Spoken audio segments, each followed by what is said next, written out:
लवण मृदोद्भिद जो कहलाते हैं। लवणीय मृदा में लवण जो सोडियम क्लोराइड, मैग्नीशियम क्लोराइड, ये जो इस प्रकार के लवण है बच्चों, इस प्रकार की मृदा में उगने वाले या हम ये कहें दलदल के अंदर उगने वाले पादप इस श्रेणी में आते हैं। उन्हें हम लवण मृदोद्भिद पादप कहते हैं।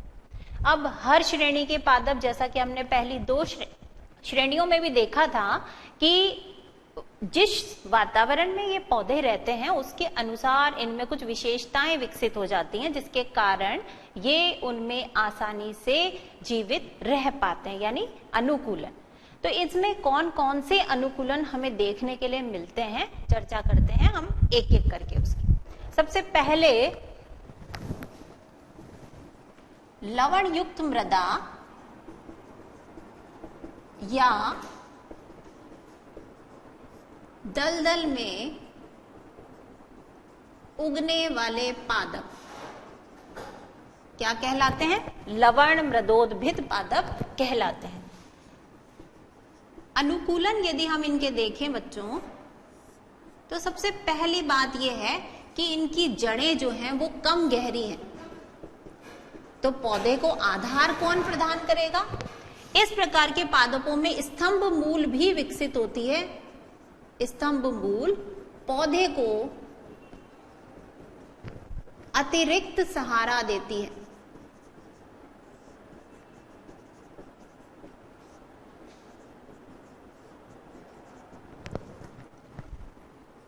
साथ ही साथ ये जो पौधे जिस वातावरण में होते हैं बच्चों, वहां पर ऑक्सीजन की नितांत कमी होती है। ऐसी अवस्था में इन जड़ों को ऑक्सीजन पर्याप्त मात्रा में नहीं मिल पाती। अब ऑक्सीजन कहाँ से लेंगे ये पौधे? तो कुछ जड़ें जो हैं वो भूमि के ऊपर निकल आती हैं, जिन्हें हम श्वसन मूल कहते हैं। ऐसी जड़ें इन पौधों की विशेषताएं हैं। तो दूसरी बात यह है कि इनमें श्वसन मूल या इसका एक और नाम है न्यूमेटोफोर उपस्थित। जैसे ये मृदा है बच्चों, तो इस मृदा से यानी ऋणात्मक गुरुत्वानुवर्ती क्या होती हैं? जड़ें जो नीचे की तरफ उन्हें बढ़ाती हैं। लेकिन इस प्रकार की जड़ें जो भूमि की सतह से कुछ ऊपर की तरफ निकल आती हैं और इनके अंदर रंध्र होते हैं बच्चों, जिसके द्वारा ऑक्सीजन इनके अंदर प्रवेश कर पाती है, उन्हें हम कहते हैं न्यूमेटोफोर या श्वसन मूल। तीसरी बात, यदि हम तने की बात करते हैं बच्चों, तो तना जो है वो इसके अंदर काफी गूदेदार होता है। क्यों होता है? क्योंकि क्लोराइड लवण इसके अंदर जमा हो जाते हैं। क्लोराइड आयनों के संग्रह से तना जो है वो गूदेदार हो जाता है। पत्तियां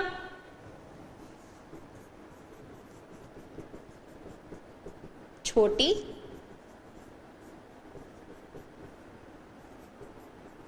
मांसल वह उसकी सतह कैसी होती है? चमकीली सतह। पत्तियां छोटी, मांसल व चमकीली सतह वाली होती हैं। एक अलग विशेषता है बच्चों कि इसमें बीज जो है वो फल के अंदर रहते रहते ही अंकुरित हो जाता है। बीज का अंकुरण फल के भीतर ही प्रारंभ, और इसमें जो अंकुरण है वो जरायुज अंकुरण हमें देखने के लिए मिलता है। इस प्रकार के पादपों में जरायुज अंकुरण या इसका एक और नाम है जिसे हम कहते हैं सजीव प्रजक अंकुरण।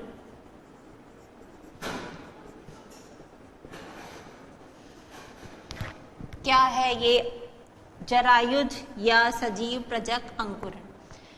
होता क्या है बच्चों, जब बीज का अंकुरण प्रारंभ हो चुका है फल के अंदर ही, तो जो नया छोटा पादप यानी नवोद्भिद जो विकसित होता है वो सीधे के सीधे ही जमीन पर यानी ऊर्ध्वाधर स्थिति में जमीन पर गिर जाता है, और गिरने के साथ ही जो मूलांकुर है वो कीचड़, क्योंकि ये पादप दलदल में ही उगते हैं, तो वो मूलांकुर सीधे ही कीचड़ में अंदर घुस जाता है। इस प्रकार का अंकुरण जरायुज अंकुरण या सजीव प्रजक अंकुरण कहलाता है।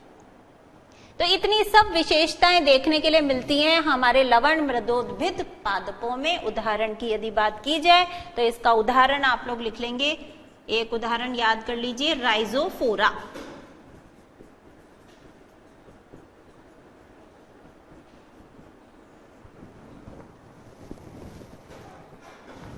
लिख लें आप।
ये लिखते रहे हैं जो बच्चे पीछे रह गए हैं। लवण मृदोद्भिद के बाद बच्चों अगली जो श्रेणी है पादपों की आवास के आधार पर, वो आती है शीतोद्भिद। शीत सर्दी को कहते हैं। तो ऐसे पादप इस श्रेणी में रखे गए हैं जो कि शीत प्रदेशों या बर्फीली भूमि पर उगते हैं। अब उगेंगे कब? बर्फ जब पिघल जाती है बच्चों, तब उस समय पादप उगने लगते हैं। किस प्रकार के पादप? जैसे मॉस है, लाइकेन है, इस प्रकार के पादप यहाँ उगते हैं।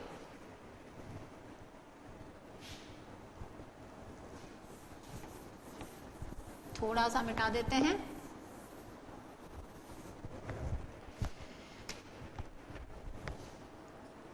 इनके अनुकूलन नोट करेंगे। सबसे पहली बात तो बर्फ पिघलने पर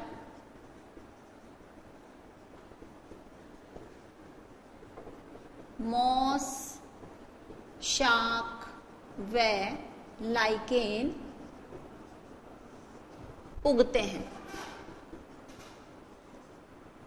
अब चूंकि अधिकतर समय वर्ष के बर्फ जमी रहती है, तो ये जो पादप उगते हैं बच्चों, उनका जीवन जो है अल्पकालिक होता है। अल्प समय में ही उन्हें अपना जीवन काल पूरा करना होता है। तो ये जो पादप हैं वो कैसे हैं?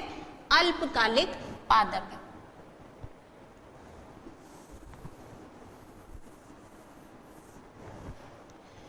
एक उदाहरण ऐसा है इस श्रेणी में साल्मोनेला। साल्मोनेला एक पुष्पी पादप है जिसमें पुष्प खिलते हैं। अब पूरा का पूरा पादप तो बच्चों बर्फ के नीचे ही दबा रहता है। केवल इस पौधे का पुष्प ही बर्फ को हटा करके बाहर आता है। जिस समय फूल खिलता है उस समय जो ऊष्मा है वो उत्पन्न होती है। उस ऊष्मा से वहां की बर्फ पिघल जाती है और पुष्प जो है वो बाहर की तरफ निकल आता है। तीसरा उदाहरण की बात हम कर रहे हैं, साल्मोनेला।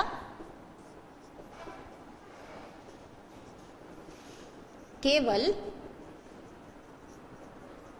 पुष्प ही बाहर की ओर आता है। कैसा पौधा है ये साल्मोनेला? एक पुष्पी पादप है। इसके उदाहरण हम नोट कर सकते हैं। एक तो यही जो आपको अभी बताया, साल्मोनेला, मॉस और लाइके इस श्रेणी के पादप हैं।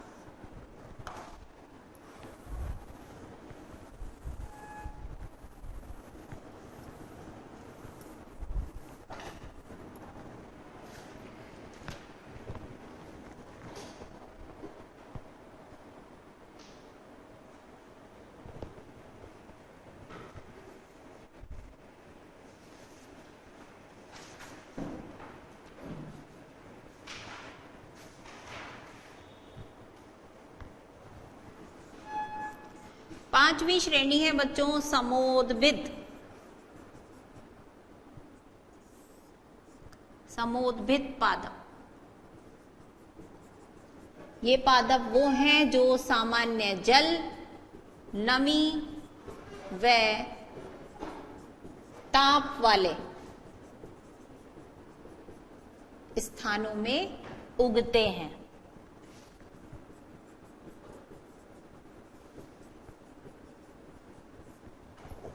समोद्भिद पादप सामान्य जल, नमी व ताप वाले स्थानों में उगते हैं और पौधे की वृद्धि के लिए जो जो परिस्थितियां चाहिए होती हैं, इसी प्रकार जनन के लिए जो परिस्थितियां चाहिए होती हैं बच्चों, वो सभी परिस्थितियां इस वातावरण में आदर्श होती हैं। समोद्भिद पादप जो हैं, यदि उनके अनुकूलन देखे जाएं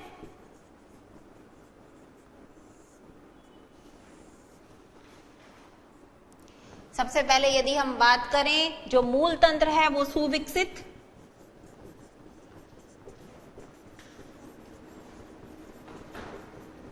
साथ ही साथ मूल रोम व मूल गोप उपस्थित। मूल के ऊपर जो एक टोपीनुमा संरचना है बच्चों, वो मूल गोप कहलाती है। तने की बात करें, तना जो है वो कठोर, मोटा तथा वायवीय ऊपर की तरफ रहता है, जमीन से ऊपर की तरफ रहता है, इसलिए क्या कहलाता है? वायवीय कहलाता है। पत्तियां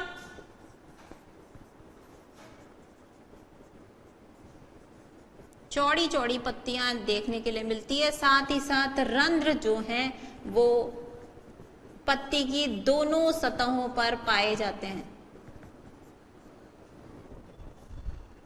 पादप पूरी तरह से विकसित होता है, पादप पूर्ण विकसित।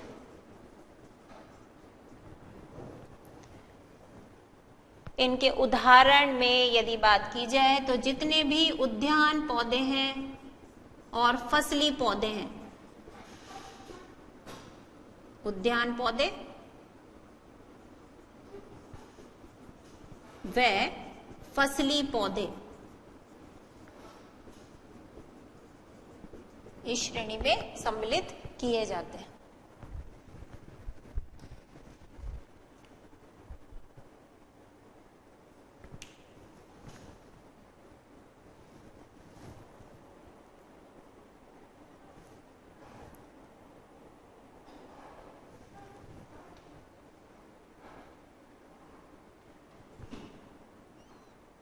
लास्ट की दोनों श्रेणियों के यहाँ अनुकूलन लिखे हुए हैं, जो लोग नहीं लिख पाए हैं लिख सकते हैं।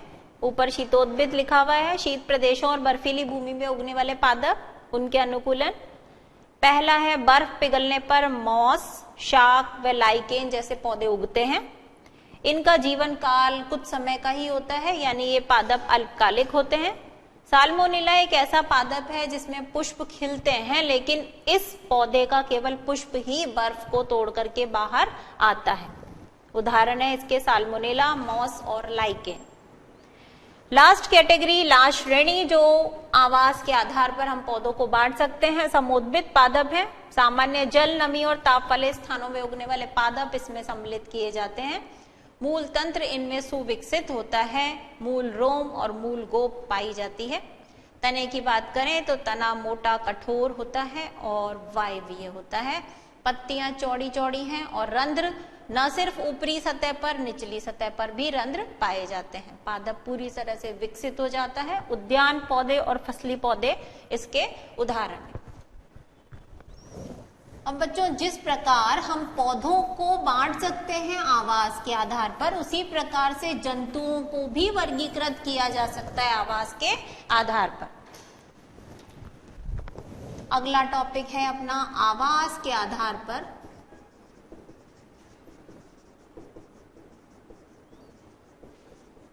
जंतु वर्गीकरण।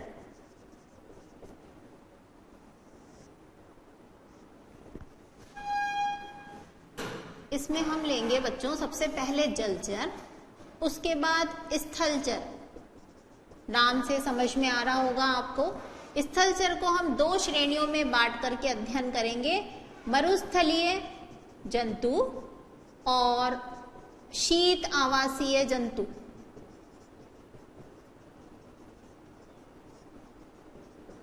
और तीसरी श्रेणी जो हमारी होगी वो होगी नभचर। तो नाम से आप जान सकते हैं जल में रहने वाले जंतु जलचर श्रेणी में आएंगे, स्थल पर रहने वाले जंतु और स्थल भी यदि मरुस्थल है तो मरुस्थलीय जंतु, और यदि बर्फीला क्षेत्र है ठंडा क्षेत्र है तो शीतावासीय जंतु, और तीसरी श्रेणी में आते हैं वायु में उड़ने वाले जंतु नभचर जंतु। एक एक करके हमें इनकी भी विशेषताओं का अध्ययन करना है।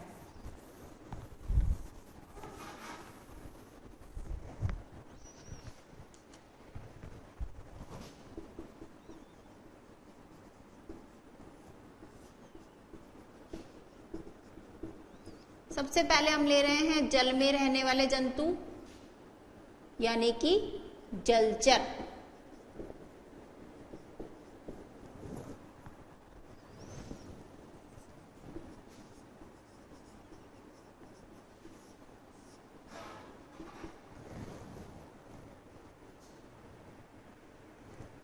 पिछला फटाफट लिख लें बच्चों ताकि ये बोर्ड हम साफ कर सके।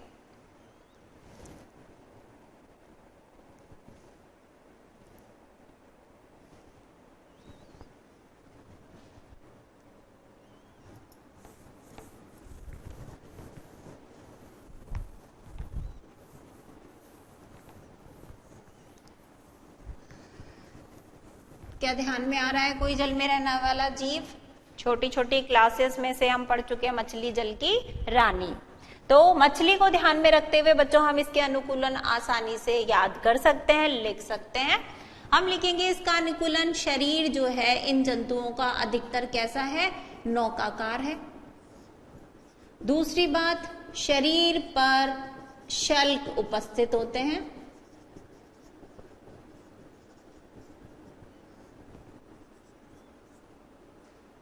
तीसरा, श्वसन किसके द्वारा करते हैं? ये गलफड़ों या जिसे हम क्या कहते हैं? गिल्स के द्वारा।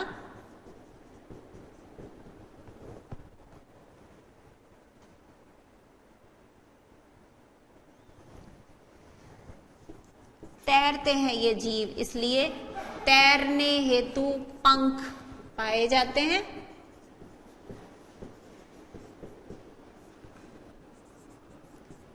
इन जंतुओं की अस्थियां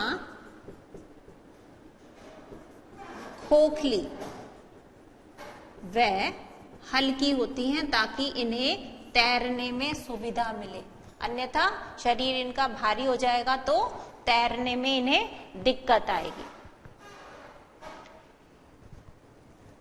एक और अनुकूलन की बात कर लेते हैं बच्चों, उसके बाद ब्रेक का समय हुआ जा रहा है। जो जल में रहने वाले जीव समुद्री जल में पाए जाते हैं उनमें लवण उत्सर्जक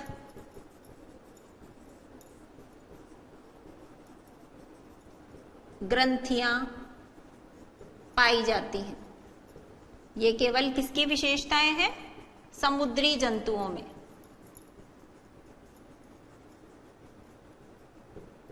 और उदाहरण लास्ट में हम इसका ले सकते हैं जलचर जीवों के, जैसे मछली, मेंढक आदि।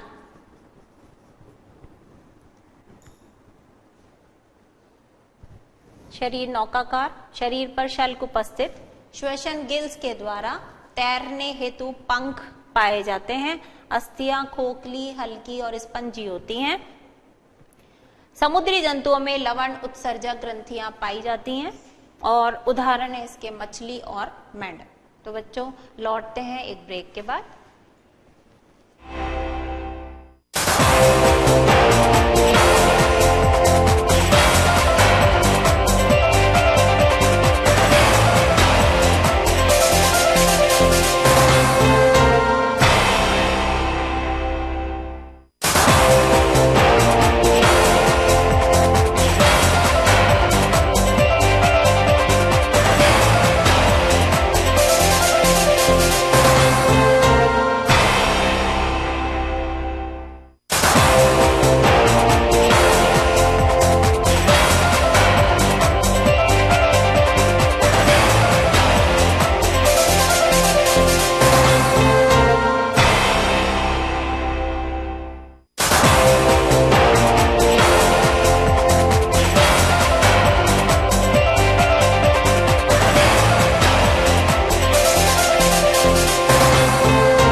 फिर से आपका, जिनका रह गया वो नोट कर सकते हैं। जलचर जंतुओं की चर्चा हम कर रहे थे।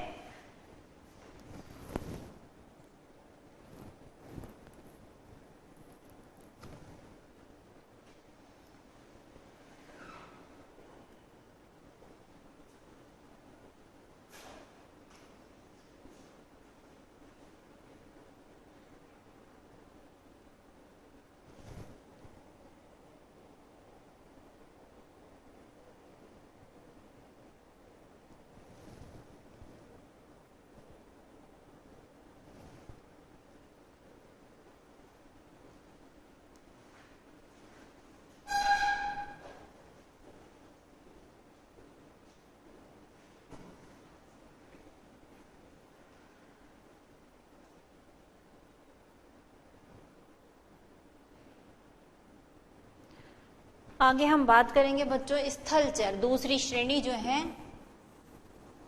स्थलचर जंतुओं की।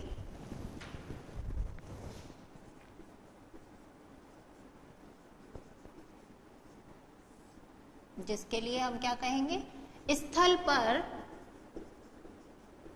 रहने वाले जंतु इस श्रेणी के अंदर रखे जाते हैं। और जैसा कि हमने आपको पहले बताया, इसको फिर से हम दो श्रेणियों में बांट करके अध्ययन करेंगे बच्चों। तो सबसे पहले हम ले लेते हैं मरुस्थलीय जंतु। पहला जो इसका भाग है वो है मरुस्थलीय जंतु। अब नाम से ही आपको समझ में आ रहा है, मरुस्थल में रहने वाले जंतु इस श्रेणी में लिए जाएंगे।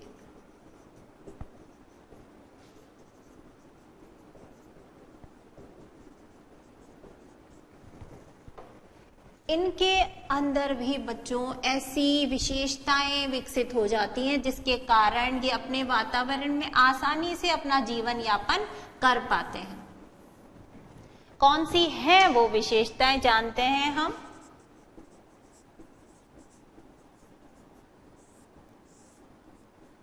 सबसे पहली बात यह है बच्चों, मरुस्थल में रहने वाले जितने जंतु हैं, रंग अधिकतर उनका मिट्टी से मिलता जुलता है। तो उनका रंग कैसा होता है, भूरा। अब रंग भूरा है तो ये सुविधा मिल जाती है उन्हें अपने शत्रुओं से बचने में भी। तो जितने भी जंतु हैं अधिकतर उनका रंग कैसा देखने के लिए मिलता है, भूरा। जैसे कि हम देखें ऊंट का भी रंग कैसा है, मिट्टी से मिलता हुआ भूरा रंग है। साथ ही साथ ऊंट के अंदर पैरों का गद्दीदार होना। रेत है बच्चों मरुस्थल में चारों ही तरफ, तो आसानी से जो जंतु है वो मिट्टी में चल सकें, दौड़ सकें, इसीलिए उनके पैर जो है वो गद्दीदार हैं। तो ऊंट आसानी से, हमसे तो चला नहीं जा सकता, लेकिन ऊंट जो है वो रेत में आसानी से चल पाता है अपने पैरों के गद्दीदार होने की वजह से। पानी लगभग नहीं के बराबर है बच्चों, बहुत कम है पानी वहां। तो इन जंतुओं में पानी को एकत्रित करने के लिए भी अंग विकसित होते हैं। तो जल भंडारण अंग विकसित होते हैं।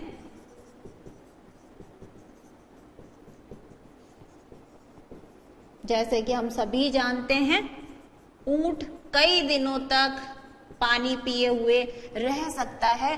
तो ये तभी संभव है जब उसमें जल को एकत्रित करने वाले अंग विकसित हैं। तो इस प्रकार जंतुओं में जल को एकत्रित करने वाले अंग विकसित होते हैं। मिट्टी के कणों से बचाव होने के लिए नासा छिद्र जो हैं इनके छोटे हैं, ताकि मिट्टी के कणों से इनका बचाव हो सके। धूल भरी आंधियां चलती रहती हैं वहां। इसी प्रकार शरीर से जल की हानि कम से कम हो सके, इसीलिए इन जंतुओं का मूत्र गाढ़ा तथा मल ठोस होता है। किस लिए है ये, ताकि जल की हानि कम से कम हो।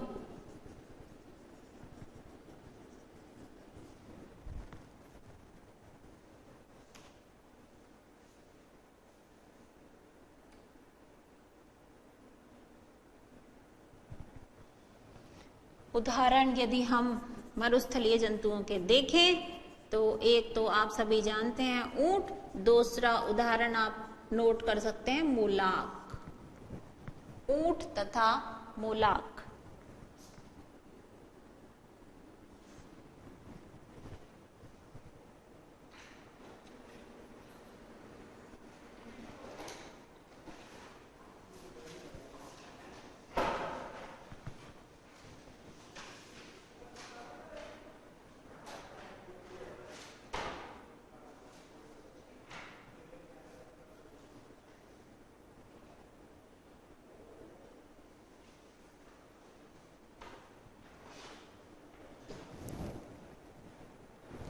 मरुस्थल में पाए जाने वाले जंतुओं की बात हो रही है। रंग भूरा इन जंतुओं का, ऊंट में पैरों का गद्दीदार होना ताकि रेत में आसानी से गति कर सके। जल संग्रह अंग विकसित होते हैं, जैसे कि ऊंट में नासा छिद्र छोटे होते हैं ताकि मिट्टी के कणों से उनकी रक्षा हो सके। और मूत्र गाढ़ा और मल ठोस होता है ताकि शरीर से कम जल की हानि हो सके। अब स्थलचर की श्रेणी में ही दूसरी श्रेणी यहां हमें नजर आ रही है, शीत आवासीय जंतु। तो मरुस्थलीय जंतु के बाद हम लेंगे शीत आवासीय जंतु।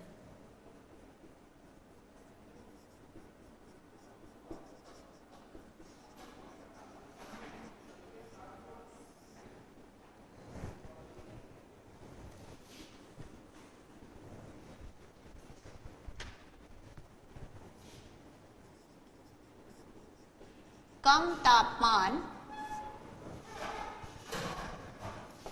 व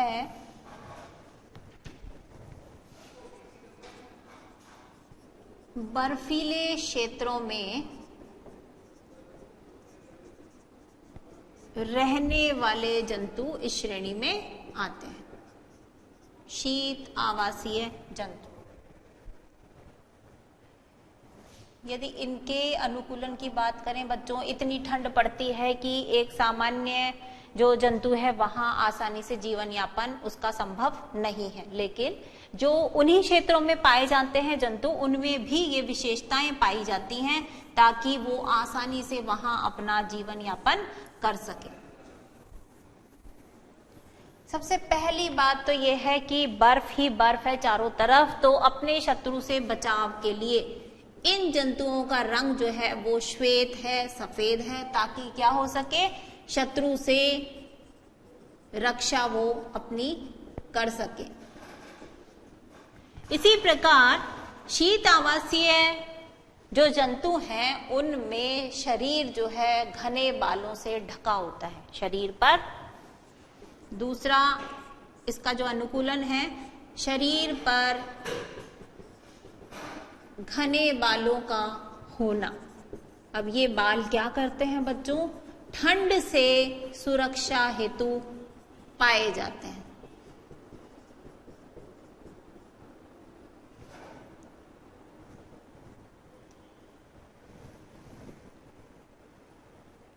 इस प्रकार ऐसी विशेषताएं देखने के लिए मिलती है हमें शीत आवास वाले जंतुओं में। यदि उदाहरण देखें हम तो ध्रुवीय खरगोश,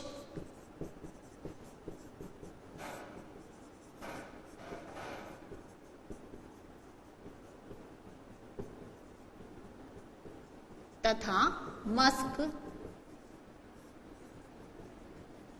वैल इसके उदाहरण हैं।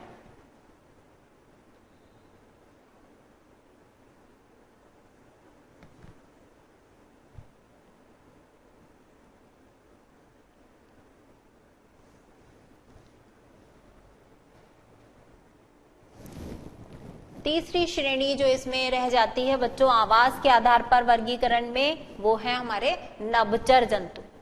अब लेंगे हम तीसरे नभचर जंतु।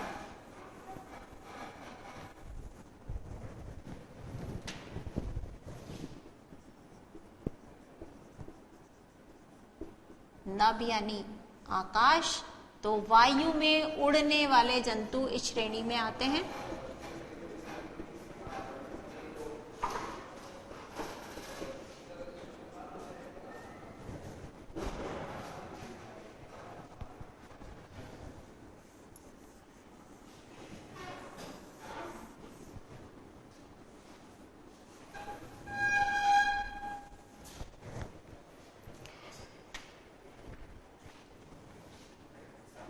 इन जंतुओं में भी कुछ इस प्रकार की विशेषताएं विकसित हुई हुई हैं जिसके कारण ये आसानी से हवा में उड़ पाते हैं। कौन कौन सी हैं वो विशेषताएं?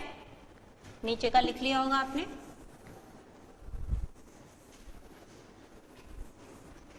चिड़िया, तोता, कबूतर, ये सब इसके उदाहरण हैं। इनको ध्यान में रखते हुए बच्चों हम आसानी से इनके अनुकूलन की बात कर सकते हैं। इनका जो शरीर है वो किस प्रकार का है? बेलनाकार है। उड़ने में उन्हें आसानी रहती है। दूसरी बात, शरीर परों से ढका हुआ रहता है।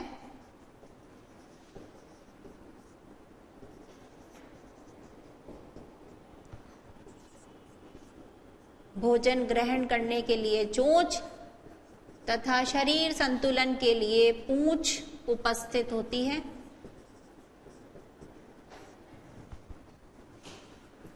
जो इनके अग्रपाद हैं, आगे के जो दो पैर हैं बच्चों, वो पंखों में रूपांतरित हो जाते हैं।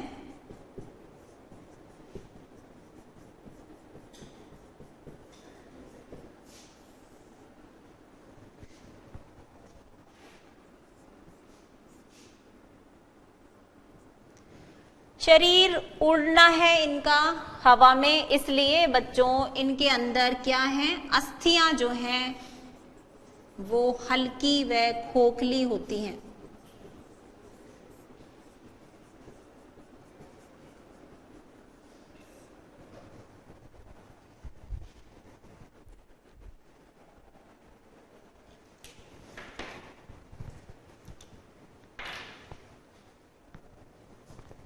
तो ये हैं कुछ ऐसी विशेषताएं जो नभ में उड़ने वाले या हवा में उड़ने वाले जंतुओं में हमें देखने के लिए मिलती है।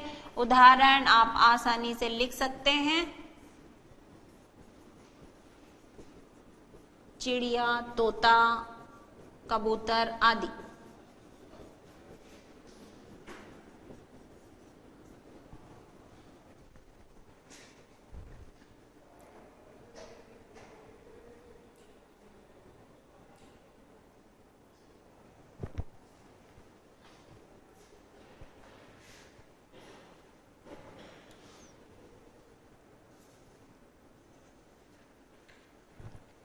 इतनी चर्चा तो बच्चों अब हमारी हो गई है कि आवास के आधार पर हम पौधों को किस प्रकार वर्गीकृत कर सकते हैं और जंतुओं को हम किस प्रकार से वर्गीकृत कर सकते हैं। बात अब आती है कि इन्हें नाम किस प्रकार दिया जाए। जिसे हम चिड़िया कहते हैं उसे सारी दुनिया में चिड़िया के नाम से तो जाना नहीं जाता। इसी प्रकार जिसे हम मेंढक कहते हैं उसे भी सारी दुनिया में अलग अलग भाषाओं में अलग अलग नामों से जाना जाता है। तो किसके बारे में बात कही जा रही है, ये सब जगह कैसे विदित हो, सबको कैसे पता चले बच्चों? इसलिए वैज्ञानिकों ने सोचा कि क्यों न पादपों को और जीव जंतुओं को हम एक सामान्य नाम दे दें, हम उन्हें एक वैज्ञानिक नाम दे दें। इस दृष्टि से एक वैज्ञानिक आए, कैरोलस लीनियस, उन्होंने एक पद्धति प्रस्तुत की पौधों और जंतुओं को नाम देने के हिसाब से। उस पद्धति को द्विनाम पद्धति कहते हैं। इस अध्याय का ये हमारा लास्ट टॉपिक है, द्विनाम पद्धति। ऐसा करने से बच्चों क्या होगा कि जो वैज्ञानिक नाम है जब उसकी बात की जाती है तो पूरे विश्व में पता रहता है कि किसके बारे में चर्चा की गई है। तो द्विनाम पद्धति में पौधों और जंतुओं को क्या दिया गया? वैज्ञानिक नाम दिया गया। ये पद्धति किसने प्रस्तुत की? वैज्ञानिक का नाम भी हमें पता होना चाहिए, कैरोलस लीनियस।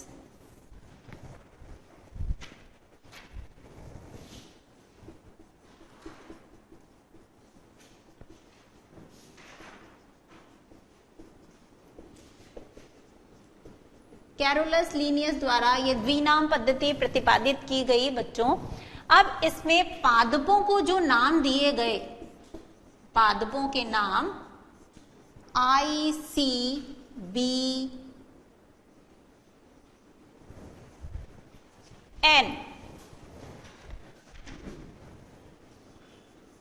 ICBN में तथा जंतुओं के नाम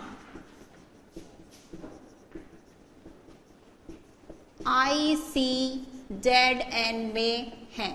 अब ये क्या है ICBN, इनका पूरा नाम हम जाने। I से इंटरनेशनल, C से कोड ऑफ, B से बॉटेनिकल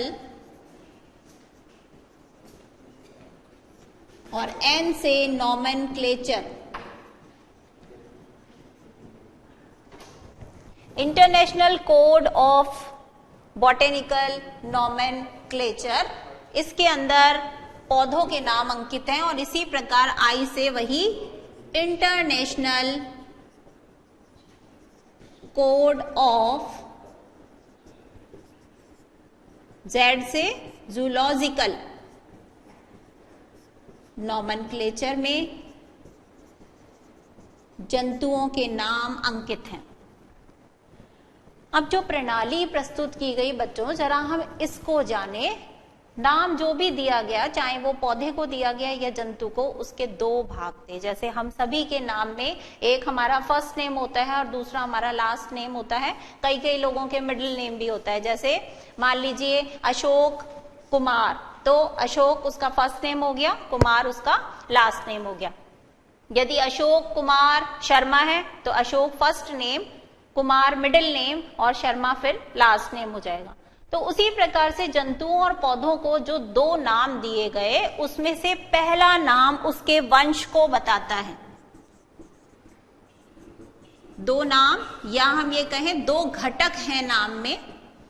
पहला वंश को बताता है, जबकि दूसरा जो उसका नाम है वो जाति को बताता है। सभी नाम बच्चों कौन सी भाषा में दिए गए हैं? लैटिन भाषा में दिए गए हैं।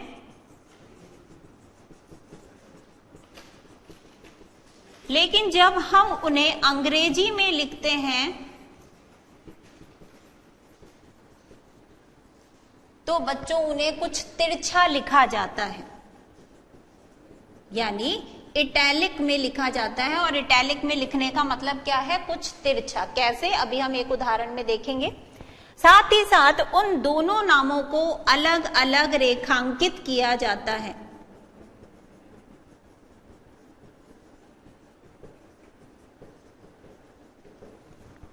जैसे यदि हम एक उदाहरण लेते हैं आपके सामने, सामान्य भाषा में जिसे हम मटर कहते हैं, क्या नाम है? मटर। उसे वैज्ञानिक ने जो नाम दिया है, वैज्ञानिकों ने, वो नाम है पाइसम सेटाइवम। ये तो हमने लिख दिया हिंदी में। अब जब हम इसे अंग्रेजी में लिखते हैं बच्चों, तो हम इसे कुछ तिरछा लिखेंगे। और सबसे पहले ये भी ध्यान रखने की बात है कि पहले नाम का पहला अक्षर, जैसा कि हम सब अपने नाम को जब अंग्रेजी में लिखते हैं पहला अक्षर हम कैपिटल में लिखते हैं, और उसके बाद ध्यान रखना है दूसरे नाम का पहला अक्षर स्मॉल लेटर में होना चाहिए अंग्रेजी के। तो पाइसम की जैसे स्पेलिंग है PISUM, तो हम इसे कैसे लिखेंगे? कुछ तिरछा लिखेंगे, कुछ इस प्रकार। पाइसम कुछ तिरछा लिखा, अंग्रेजी में लिखा, और हमने फर्स्ट लेटर कैपिटल लिखा, और इसको क्या कर देंगे बच्चों? अंडरलाइन कर देंगे। इसी प्रकार जो इसका जाति नाम है सेटाइवम, उसका हम फर्स्ट लेटर स्मॉल लिखेंगे इस प्रकार से SATIVUM, सेटाइवम। इसको भी हम अलग से अंडरलाइन कर देंगे।